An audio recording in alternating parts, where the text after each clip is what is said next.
Congratulations for making the decision to invest in yourself. Coming here this weekend, doing what you're doing, making the decision to step into that future version of yourself like Kevin is talking about is a decision very few people make. Very few people actually give themselves the gift of becoming the person that it is they want to be, and all of you are doing that by investing in yourself and being here. So congratulations to all of you. I want to start off by asking you all a couple questions. I'm sorry, am I going in and out? No, okay. I want to start off by asking you all a couple questions to get to know you a little bit better. Kevin gave me the rundown last night, but I just want to ask you all so we can get connected and know each other a little bit further. So hands up if you here are an entrepreneur. You run your own business, you work for yourself, or maybe you want to start your own business. Cool. How many of you here today are on, you would say and raise your hand and identify with the fact that you're on a journey of personal development, physical, mental, spiritual. You're on the journey. Beautiful, everybody.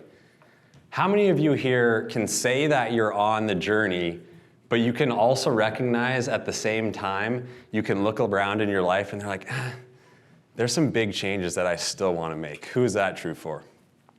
Beautiful. So we're all the same. Cool.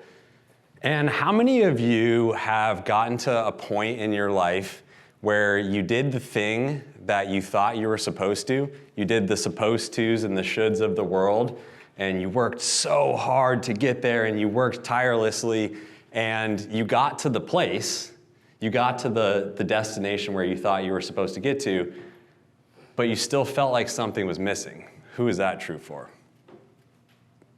Beautiful. So we're still the same.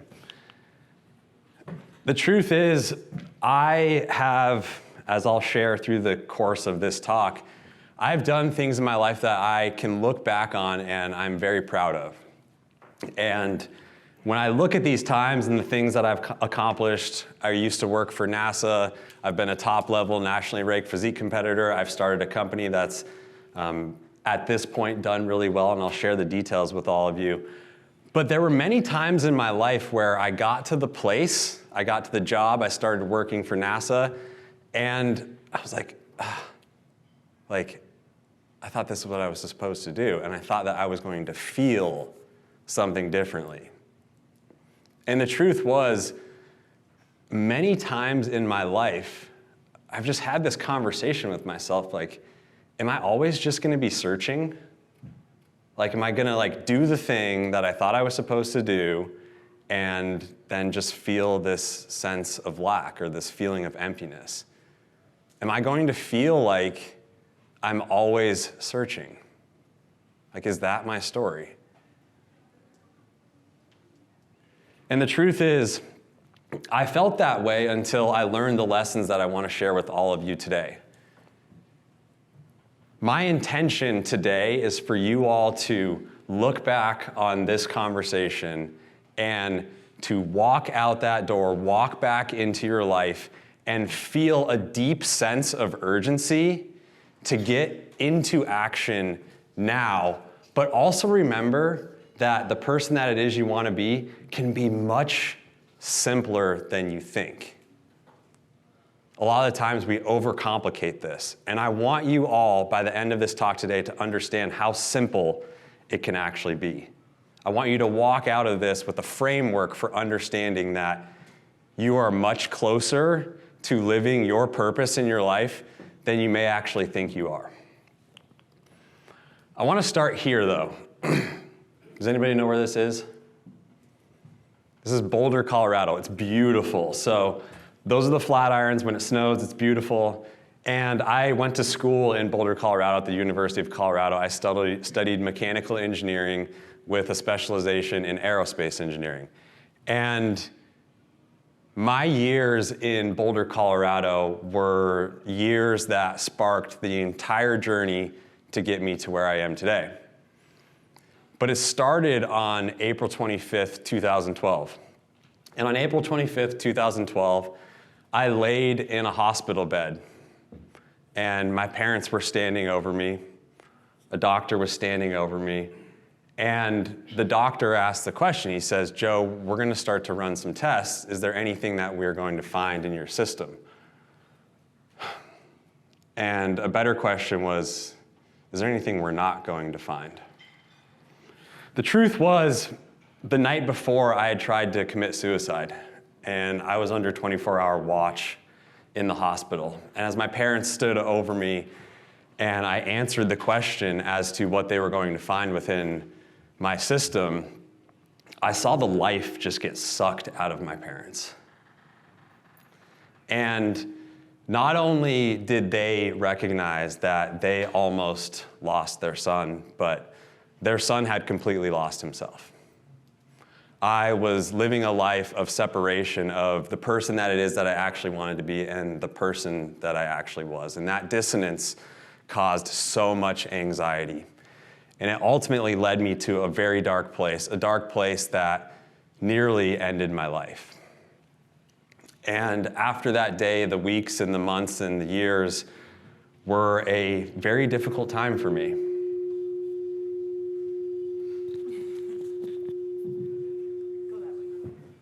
A little more difficult than just taking one step to the side. They were a very dark time. It took me quite some time to climb out of the dark place that I had found myself in. My parents decided that I needed to get out of Boulder, Colorado. I was now in my 5th year of school. It ended up taking me 5 years to graduate, and they said after the first couple weeks after that night, they're like, you have to get out of this place. Like, you can't be in Boulder anymore. And being somebody in your 5th year of college where I think I felt like I had some sort of sense of community, and then being pulled out and moving back home to live with my parents my 5th year of college, and then spending the next year driving an hour up to school and then an hour back home, I was extremely lonely. I didn't have any sense of connection to anybody. And I found at this time that there was something that needed to really change with my life. And over the next year, I started to find this world, and it was the Instagram bodybuilding world. It was in 2013 where like Instagram bodybuilding started to become a thing. And I was like, you know what, like, I don't have anybody to surround myself with, so I need to surround myself with some type of an environment that's different than what I've been in. And when I found bodybuilding, what I did with bodybuilding was I was able to start to take all the pain that I was feeling inside, all the hatred for myself, and start to pour it into a positive output and actually start to love myself in a different way.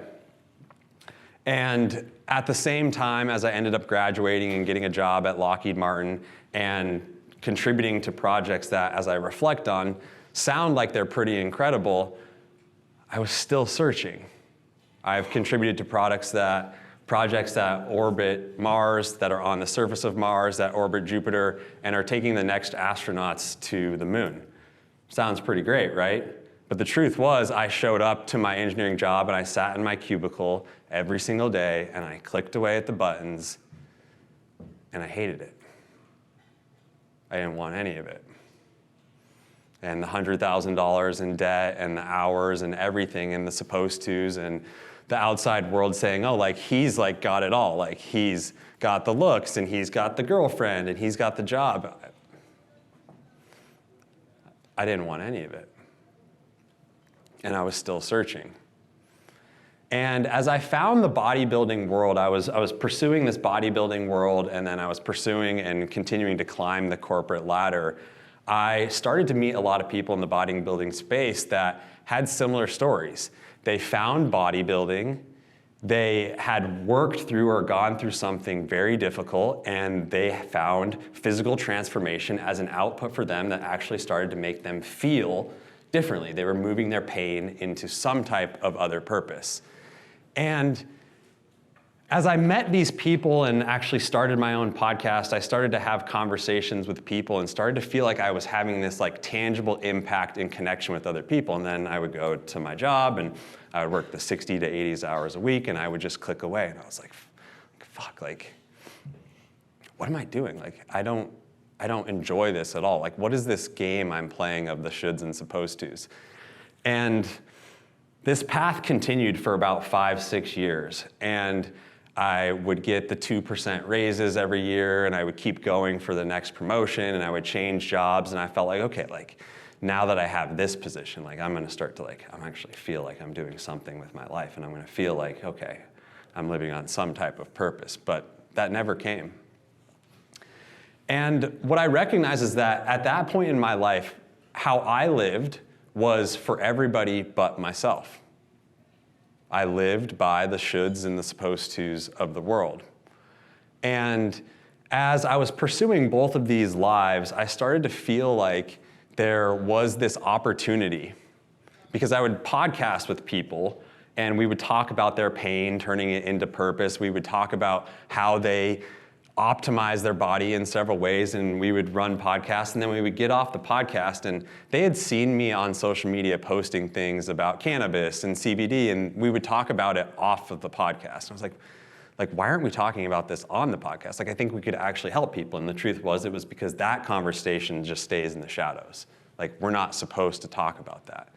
And I felt like there's something here. Like, there's an opportunity here to actually impact people by changing a narrative. And at the time, in the beginning of 2017, I ended up taking a new job in San Diego. I was in a relationship, and my girlfriend at the time and I think, had this desire to move somewhere new. And so as I started to pursue this idea of what I could build in a company, I ended up taking a new job because it was the job that was gonna get us out to California, and then we ended up in California, and I got the 10% raise.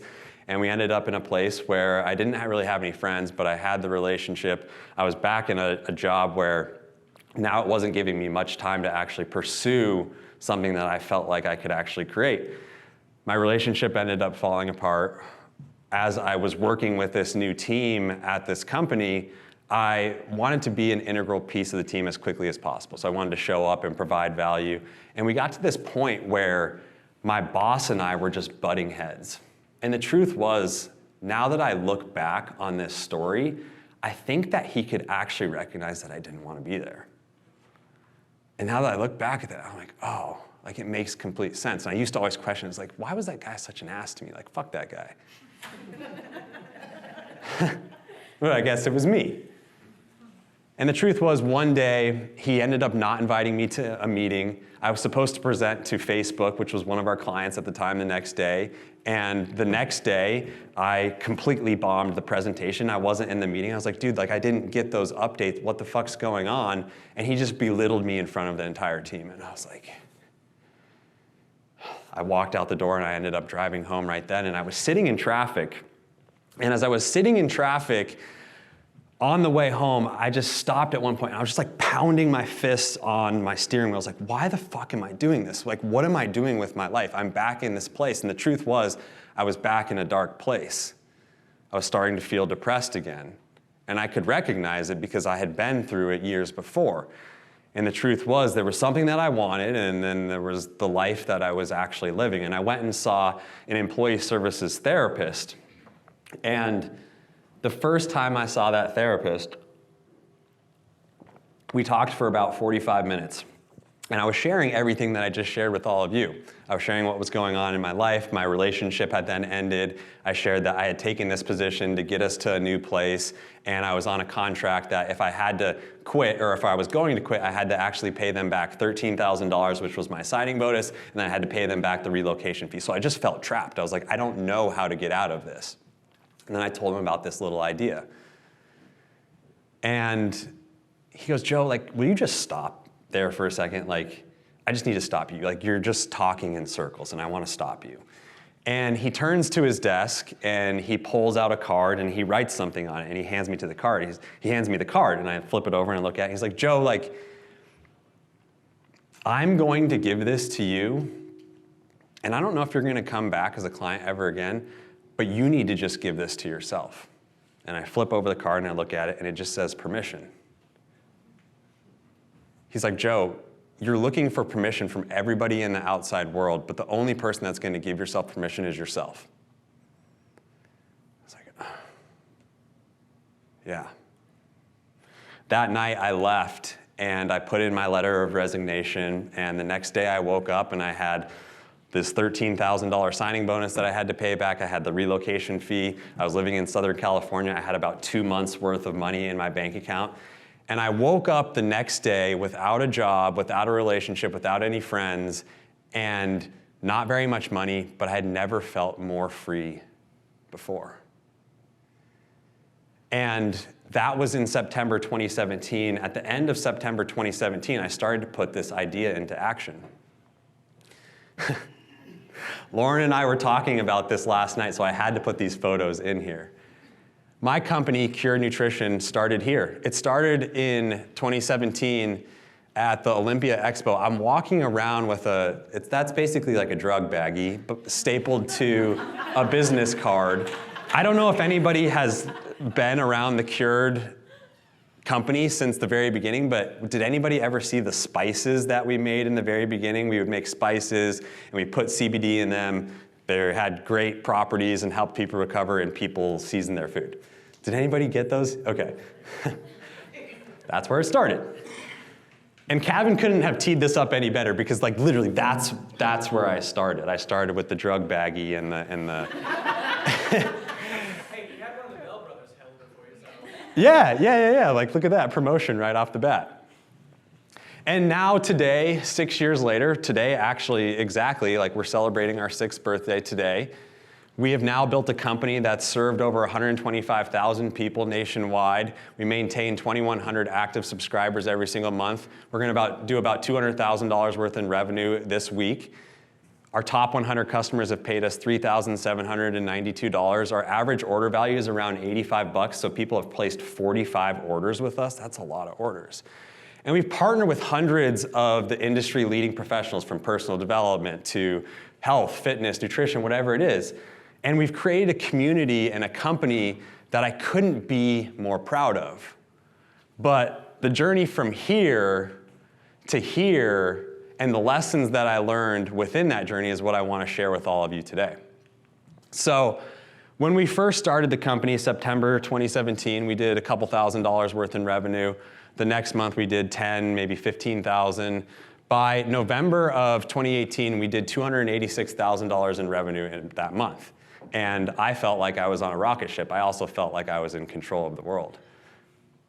And that was my whole ego talking. I also didn't know how to lead a company. I didn't know where it is we were going. I didn't know how we were going to get to the next level. And I didn't actually know what leadership really looked like. And unfortunately, what happened in the next year was something that did not look like this. By January 2019, 2020, right before COVID, right before the world lost its mind, I was losing my mind. In January 2020, we only did $86,000 worth of revenue. And like, that's a lot of money, right? But if we were at 286 a year and a half before, like, what was going on? We were nosediving into no longer having a company at all. And honestly, it was all my fault. Because the truth was, if you looked at our company in 2018, 2019, from the outside looking in, this is everything that we were doing. We had a hemp farm up in Boulder, Colorado. We had several acres of farming hemp. We had never done that before. So that was our first time doing that, and we thought we could do it. We kind of did. We were manufacturing products in Lakewood, Colorado. We were manufacturing products for ourselves. We were manufacturing products for other company. We actually manufactured and made a product for Mike. We were white labeling products for other companies coming to us. We were running wellness events in Denver, Colorado, where we would bring together 80 to 100 people. And then we were also selling these supplements. So if you looked at a map of like where we were going and what we were doing, it looked like this. It was going in 5 different directions. And the truth was, I didn't know how to lead a team that was going in 5 different directions. But why were we going in 5 different directions? Well, it was my fault. Because I couldn't speak clearly to why we were doing what we were doing or where it is we were going. And the problem was I didn't have a framework for making decisions. And that's what I want all of you to walk away with today, is a framework for making decisions in your life. You don't have to start a business to use this framework. You just need to use the framework. But first, I want to ask you all, how do you define the word wisdom? Like, what does wisdom mean to you? Go ahead, anybody can shout it out. What does wisdom mean? Anybody? Experience. Willingness to acknowledge your flaws. That's good. And you said experience. So I don't know what the definition of wisdom is in the dictionary. But how I like to define it is knowing what to do when. Because somebody that's wise has been through experiences, they've probably messed things up, and they've gone through times where they've been able to learn something, so then they've developed wisdom, or you would consider them wise, and they could sit as you're about to go through an experience and give you some type of pointer. Like, hey, like, avoid doing this. Oh, like that person has been through more experiences than me, and they have some type of wisdom, or I would consider them wise. And I want to ask you all of that because this is what your life looks like. You're on your life trajectory or your business trajectory or whatever it is you're building, and you're going to be presented with these things. And these things that you're going to get presented with are opportunities. And if you're an entrepreneur, you will get bright, shiny object syndrome. If you're not an entrepreneur and you're just somebody wanting to create something in your life, you also will get bright, shiny object syndrome. And unless you know what to do when, you're going to find yourself nosediving into maybe, potentially, losing everything that you had. Because, like Kevin said earlier, you can do anything that you want with your life, but you can't do everything. And we were trying to do everything within the walls of my business, and I wasn't leading the company because I wasn't making it clear why we were doing what we were doing, where we were going, and what it really meant to live and drive towards a very clear mission. So mission, vision, and purpose is what I want to talk to you all about. Does anybody know the author Jim Collins? Jim Collins wrote a book, Good to Great. And if you haven't checked out any of his work yet, I highly recommend checking out Jim Collins' work. But in his book and in all of Jim Collins' work, what he does is he's taken him and his team and they've studied for 30 years. They've taken 30 years worth of data and 30 years worth of studying and asked, what makes companies go from good to great? What allows companies to pass the test of time? Like companies that get through a recession, companies that get through the Great Depression or the World War, they pass the test of time. Well, guess what? Your life needs to pass the test of time. You're going to be presented with difficulties. You're going to be presented with whatever is going on in our world right now. And your job is to have a clear mission and vision and purpose for your life, because without that, you don't have the framework for making decisions. But you have to ask yourself, how often have you actually asked yourself these questions? So what do I mean? What is your mission? What are you actually setting out to do? Like very, very clearly, what is it that you want to do? Kevin was teeing this up so perfectly. Have you ever asked yourself? Has anybody that's close to you actually asked you? Or are you living the shoulds and the supposed tos of everybody around you? Vision, how will the future look like when you achieve your mission? Kevin teed this up as well. Like, what does your vision for the future look like?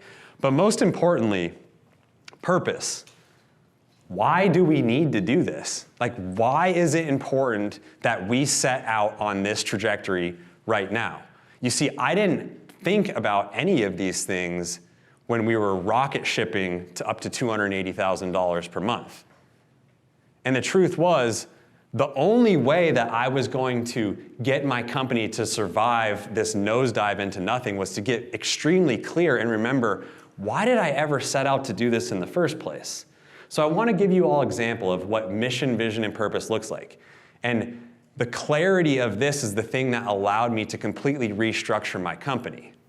Mission. Our mission is to support people with common struggles we all face. The inability and struggle with focus. Stress that we all feel, the lack of sleep that so many of us run into. Like, those are common human struggles. And we want to change the narrative around alternative health approaches. When we talk about cannabis, when we talk about mushrooms, I envision a future where more people are empowered to choose the holistic alternative route rather than institutionalized medicine. Like, that's my vision for the future. And why? Like, why are we doing this? Well, the world's sick of being sick, and they want other options. And that's our mission, and that's our vision, and that's our purpose. That's why we're setting out to do what we do, and that's ultimately why I started the company. But did we need to have a hemp farm in Boulder, Colorado to achieve this purpose, this vision? No. Did we need to be manufacturing products for other companies and for ourselves? Like, we weren't experts in manufacturing. Like, we got it done, but did we need to do that? No, we didn't do that. I didn't have a framework for making decisions, but when I found this concept and realized the importance of it, it was the thing that fueled me and allowed me to actually make some of the most difficult decisions of my life, because at the time I had to let go of one of my best friends who was my business partner. I had to let go of our whole farming department. I had to let go of our manufacturing department. And if you're an entrepreneur or a business owner, or if you're a human, which all of us are here, letting go of people, letting go of things is some of the hardest decisions and hardest actions you'll ever take in your life. But if you have a framework for why it's important for you to do that, then you'll be clear and you'll be kind and you'll be able to get through some of the most difficult conversations of your life. But the only thing is that you have to have clarity. Like, why is this person in your life, or why should this person not be in your life? Why are you doing what you're doing, or why are you not doing what you're doing? Like, simply ask yourself that. Like, why are you here? What are you doing with your life? Like, ask yourself those simple, simple questions. We overcomplicate this way too much. So mission, vision, and purpose. The thing that I want you all to walk away with today is just remembering MVP. Like, MVP, what's my mission, what's my vision, and what's my purpose? And you might be standing there and saying, okay, Joe, like, got it. Like, that's a cool concept, but I'm sitting here and I have no idea. Like, I have no idea. So where do I start? And the truth is, there's levels of why. There's levels of purpose. Sorry, scratch that. There's levels of why. There's levels of why you're doing what you're doing. Lauren and I were literally, it's wild, because what happens in your life when you're actually following what you're meant to be doing with your life, the synchronicities that happen, Jared and I were talking about this today earlier, you can't explain them besides the fact that you were doing what you were meant to be doing. And I'm about to show that to all of you. But the first level of why is this. Like, I have the job because I'm literally in survival. Like, I have the job because I have to pay the bills.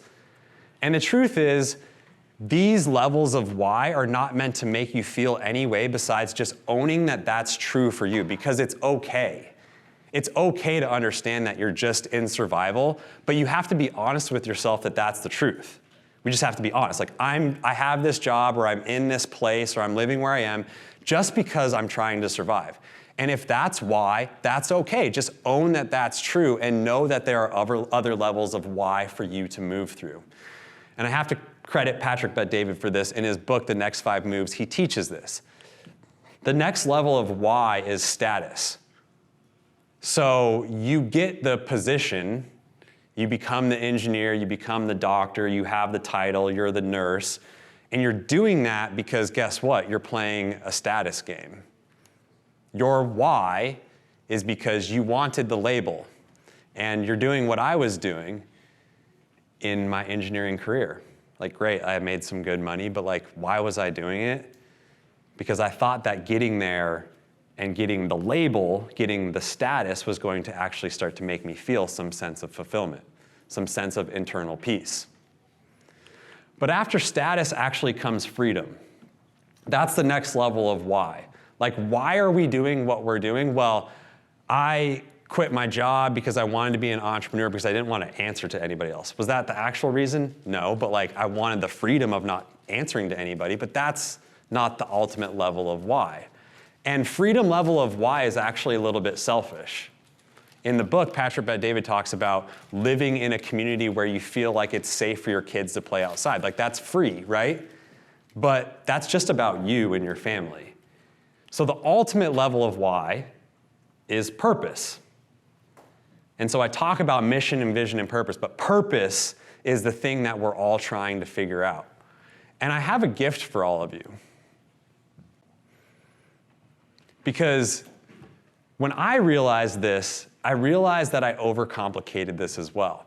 I think so many of us go through our lives and we think that, I happen to believe in a higher power, but we think like a higher power or some type of genie is gonna pop up and be like, here's your purpose. Like, we think it's just like all of a sudden going to appear. Like, you have to go searching for it, like I was talking about earlier. But guess what? You don't have to go searching for it. You actually just get to decide what's your purpose. Like, me almost committing suicide and now telling this story to other people is me living on purpose. I messed up my business, and now I share those failures, and that's me living in some type of purpose because I have some type of tangible impact.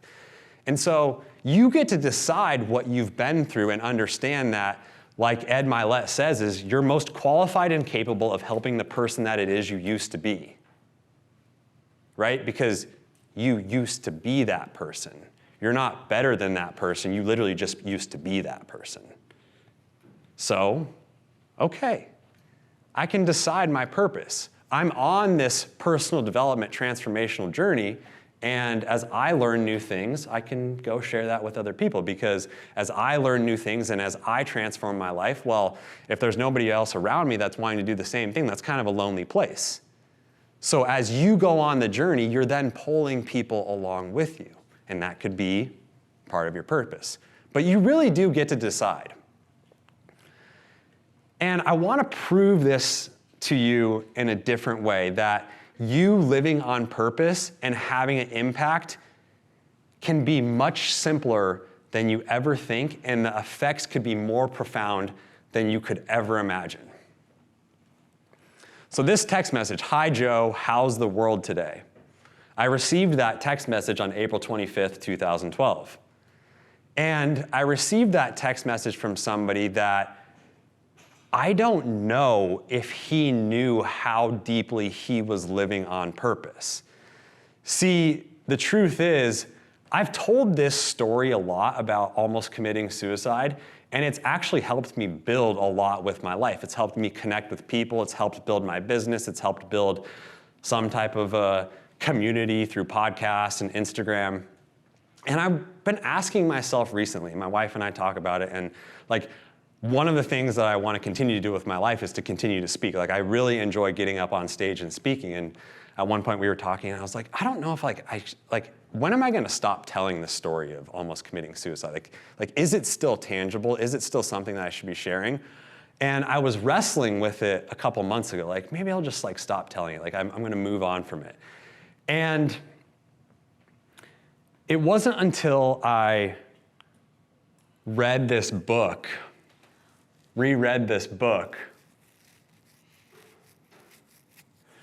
until I realized how important it is.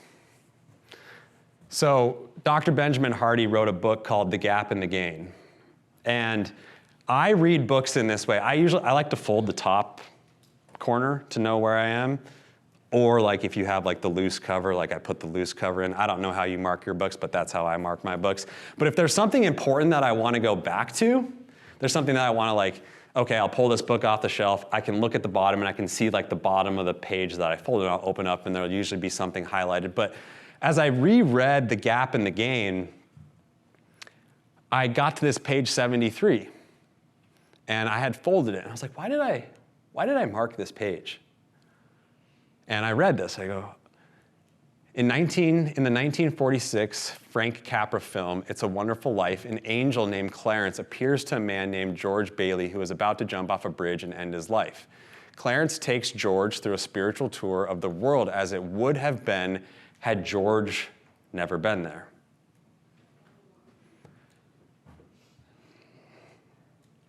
On the morning of April 25th, 2012 at 2:30 a.m. in the morning. I was in a drunken stammer and I was coming out of a blackout, and I had gotten to this bridge and I climbed over a guardrail and I was standing with my feet hanging off the edge of the bridge, and I was ready to jump off the bridge and end my life. And as I read this, I was like, oh, fuck. Like, this is all making so much sense to me, and now I realize how important it is to continue to tell this story. You see, this text message, "Hi Joe, how's the world today?" came from this man, Ben the angel, Ben, my angel. And Ben the angel sent me this text message on that morning, and as I read this page, I started to put this all together.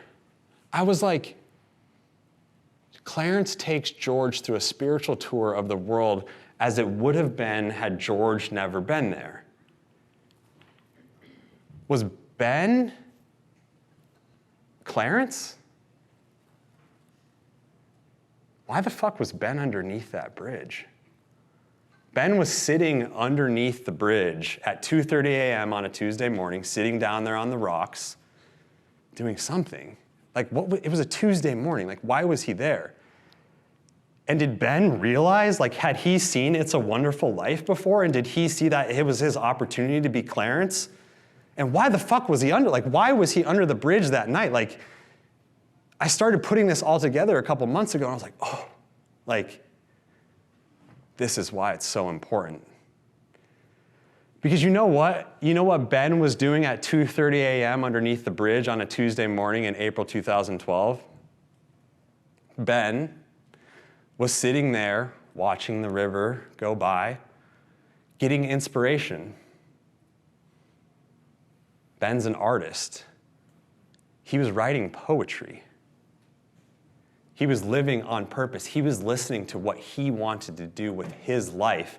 And it put him underneath that bridge at 2:30 a.m. on a Tuesday morning in April 2012, as I, in a drunken stammer, climbed over the bridge, climbed over the guardrail, and had my toes hanging off the edge and didn't jump because he stopped me.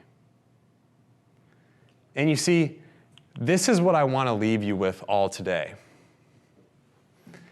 Is Ben simply listening to himself and pursuing something that he wanted in his life? Ben doing that, Ben giving himself the gift of pursuing something that was going to fill him up, put him in a place that allowed him to save my life, that then allowed me to change the lives of 125,000 people and get up on stages and talk to people and share my story. And the ripple effect of Ben just listening to himself and being underneath that bridge has now affected more people than he could ever imagine. And you want to know why it's urgent that you listen to yourself and what you really want to do is because you never know where that's going to go, because somebody needs you right now. And you'll never know until you actually just start listening to yourself and you 100% pursue what it is you really want with your life. And it's way more simple than you think. And it may just be writing poetry underneath a bridge. But somebody needs you right now to live on purpose and ask yourself that question. Thank you, everybody.